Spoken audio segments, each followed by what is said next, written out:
Hindi kinabahala ng palasyo ang tangkang pagsasampa ng impeachment complaint ni dating Youth Commission Chair Ronald Cardema laban kay Pangulong Bongbong Marcos. Kung bakit, ikukwento sa atin ni Tala Lopez. Babalik si dating National Youth Commission Chairperson Ronald Cardema sa Kamara para opisyal na ihain ang impeachment complaint laban kay Pangulong Ferdinand Marcos Jr. kaugnay ng pagpayag umano nito na madala si dating Pangulong Rodrigo Duterte sa The Hague, Netherlands. Ayon kay Cardema, hindi tinanggap ng Office of the Secretary General ang kanilang reklamo dahil wala doon si Secretary General Reginald Velasco nang sila ay pumunta nitong Huwebes. Ngunit minaliit lamang ng Malacanang ang inihaing impeachment complaint sa Kamara laban sa Pangulo. Ayon kay Palace Press Officer Claire Castro na karapatan ng sino man na magsampa ng reklamo. Subalit sa kanyang pananaw ay walang pinaghuhugutan ang impeachment complaint na inihain ng Duterte Youth Party List laban sa presidente. Binigyan diin ni Castro na ginagampanan lamang ng presidente ang kanyang tungkulin ng naaayon sa batas kasama na ang commitment ng gobyerno sa Interpol. Ang complaint na to ay sa ating pagtingin ay walang pinanghuhugutan. Uulitin ulit natin, ang Pangulo at ang administrasyon ay gumaganap lamang ng kanilang katungkulan at ang batas ay pinapairal, pati na po ang kanilang commitment sa Interpol. Maliban po sa ginagawa po ng Duterte Youth Party List patungkol po dito, mas maganda rin po bilang mambabatas, makagawa sila ng mas maraming batas.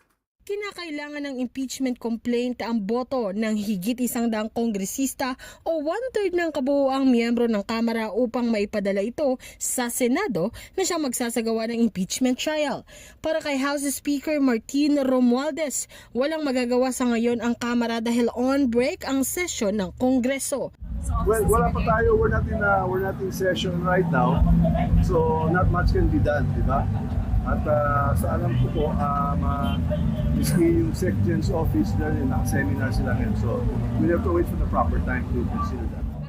Nang matanong kung ano sa tingin niya ang nag-udyok sa mga ito para magsampa ng impeachment, I really don't know. I don't know what inspired them, but kaya mo na. tila kapareho lang din ang sagot ni House Assistant Majority Leader at Tingog 40 Representative Jude Asidre sa House Speaker. Ngunit labis nitong kine-question ang timing ng complaint. Well, ang tanong ko lang ho sa impeachment, may 2 linggo na lang ho pagkabalik namin ng session. Hindi ko alam kung may saktong oras pa. Hindi ko rin nababasa yung impeachment.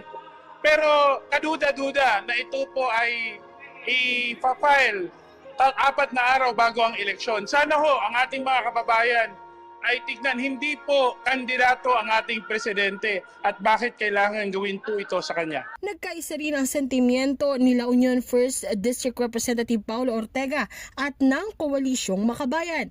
Paniwala ni Ortega, ginamit ito ng mag-asawa upang magpasikat sa media habang ang Makabayan naman ay nanindigang isa itong desperadong diversionary tactic para malihis ang atensyon ng publiko mula sa impeachment case ni Vice President Sara Duterte. Ako, si Tala Lopez para sa Kwentong Politiko.